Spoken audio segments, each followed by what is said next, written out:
سلامونه ډاکټر شکیب یم. زه فکر کوم چې اصلا امکان نه لري چې زه یو څه وغواړم ولې زه دې ونه شم کولی چې هغې ته ورسېږم. دا ماته ناممکنه ښکاري ځکه زه په خپل مغز باور لرم او زه په خپل مغز مسلم کنټرول لرم او کله چې زه یوه هیله کوم یا د یو شي د ترلاسه کولو ضد کوم نو پرته له شکه چې هغه شی لاسته راوړم. اساسي دلیل یې دا دی چې زه مې مغزو ته اجازه نه ورکوم چې بیا پرته له هغې شي بل څه ته فکر وکړي. زموږ د ځوانانو تر ټولو ستره ستونزه دا ده چې دوی یو شی غواړي خو په بل شي کې مصروفیږي. نننۍ نړۍ په شدت سره پام اړونکې ده. که ته د کور نه وځې د یو شي په نیت په لار کې د دومره ډیرو شیانو سره مخ کېږي چې ستا فکر، ستا مغزه او ستا شهواني غریزه او یا هم ستا نفسي غریزه هغې لوري ته کشوي. مثلا ته غواړې لاړ شي چې د ځان دپاره اوړه واخلي ولې په لار کې ګورې یوه ښکلې ګوډۍ او تا ته د لور یادیږي او اوس مجبوره چې دا ګوډۍ د لور دپاره واخلي. په لاره کې ګورې یو ښکلی بایسکل چې تا ته د زوی در یادوي. په لاره کې ګورې هغه میوه چې ستا د مور خوښیږي. په لاره کې ګورې هغه ټیکری چې ستا د ښځې خوښیږي. اوس که د تا هدف یوازې د وړو ترلاسه کولی او ته په خپل مغز کنټرول ولري نو ته به سیده ځې دا ټول شیان چې ته وینې دا ستا پام نشي اړولی چون ته په خپل مغزو کنټرول لري. ته د خپل وړه اخلي او بیرته راځې کور ته. اما که ته په خپل مغز کنټرول ونه لري د یو بوجې وړه چې ته یې باید واخلي د هغې پیسې سمې نیمې په نورو شیانو لګوي او نیمه بوجې وړه کور ته راوړي. نو نړۍ په شدت سره پام اړونکې ده. ته سهار وختي راپورته کېږي چې د خپلو هیلو دپاره کار وکړي، د دې دپاره کار وکړي چې میلیونر شي. لومړی توجه ستا ټیک ټاک چې دی ځان ته اړوي. ګوري چې یو 15-16 نوي فالوورس دې پیدا کړي. ټیک ټاک ته دننه کېږي یو نیم ساعت د هغه ضایع کوي. هغې نه وروسته وایي ته راځه دا ویډیو مې ډېره مشهوره شوې ده فیسبوک کې مور واچوه. نو فیسبوک ته ور دننه کېږي ستا نیم ساعت وخت فیسبوک اخلي. د هغې نه وروسته ګوري ته ودرې چې یوټوب کې څه خبرې دي، نورو خلکو څه اچولي دي. یوټوب ته ور دننه کېږي نیم ساعت ستا یوټوب اخلي. نو ستا په سهار کې یو نیم ساعت چې کله ضایع کېږي نور غرمه ده، نور تقریبا لمر راختلی او هغه انسان چې د تا سره په دې لوبه کې دی، هغه انسان چې تا سره په رقابت کې دی، هغه یو نیم ساعت کې د تا نه مخکې شوی او نور یې ته تر پښو لاندې کړی، نور ته نشي کوی هغه راګیر کړي. پس نړۍ په شدت سره پام اړونکې ده او که ته غواړې پکې بریالی اوسې باید په خپل مغز کنټرول ولري. هغه څه چې غواړې باید هغې ته هره ورځ دوامداره کار وکړي پرته له دې چې ستا پام نورو شیانو ته واوړي. ځکه ژوند د شطرنج د لوبې په څیر ده او ښه هغه دی چې خپل مغزه کنټرولوی شي. که چیرته ستا فکر بل طرف شي په شطرنج کې تا لوبه بایللې، ځکه یو حرکت چې ته ورته متوجه نه اوسې ستا ټوله تخته خالی کولی شي. پس غواړې بادشاه اوسې په دې نړۍ کې، غواړې مخ ته لاړ شي، باید خپلو مغزو ته احترام ولري، باید د خپلو مغزو کنټرول په خپل لاس کې ولري او باید هر خوځښت، هر بدلون او هر قدم ته متوجه اوسي او کوم هدف چې لري هره ورځ ورته کار وکړي. ځکه که د مغزه کنټرول کړه ژوند دی اسانه دی او بریا ساده ده. ځکه موږ ټول پوهیږو چې باید څه وکړو ولې کولی نه شو.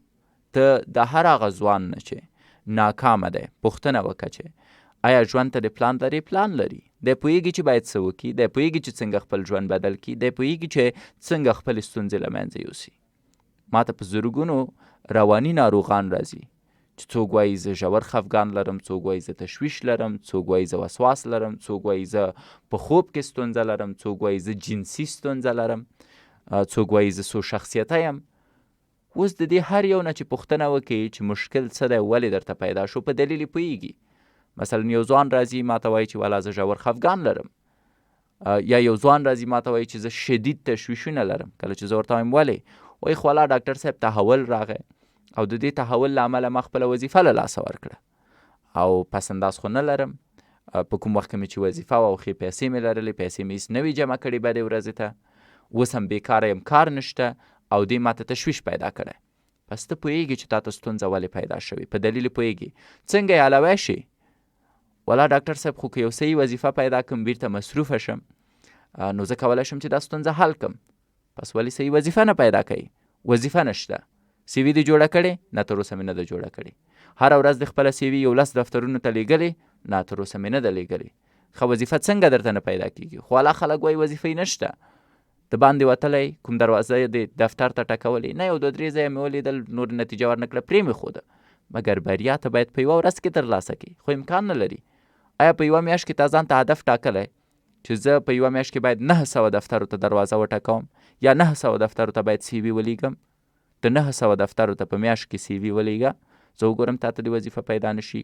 10 ورځې 900 دفتر ډېر نه دی. په ورځ کې 3 ځایونو ته سی وي ولیږه، 1 میاشت وروسته وګوره نتیجه دی.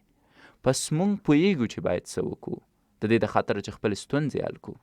موږ پوهیږو چې باید څه وکړو د دې دپاره چې بریالي شو. موږ پوهیږو چې باید څه وکړو د دې دپاره چې پیسې پیدا کړو. اما خبره دا ده چې دا نړۍ په شدت سره پامړونکې ده او موږ په خپل مغز کنټرول نه لرو. موږ هغه هدف ته چې ژمن یو هغه نه غواړو. نن غواړو لاړ شو په یو تلویزیون کې وظیفه پیدا کړو، سبا ته یو ملګری راځي راته وایي تلویزیون نه پرېږده، راځه یو موسسې پیدا شوي، په موسسې کې ښې وظیفې پیدا کېږي. تلویزیون رانه پاتې د هغې آلریډي چې موږ لږ پاتې وظیفه واخلو هغه مو پرېښي، زو موسسو ته ودرېږه که دلته وظیفه وي. موسسو کې چې لږ پاتې چې کار وشي، یو بل نفر راځي یو بل شی راته وایي، هغه پرېږدو بل ځای ته ځو. تاسو وګورئ خلک، زه داسې ځوانان وینم چې 15 کاله یې په 18 مختلفو رشتو کې کار کړی دی.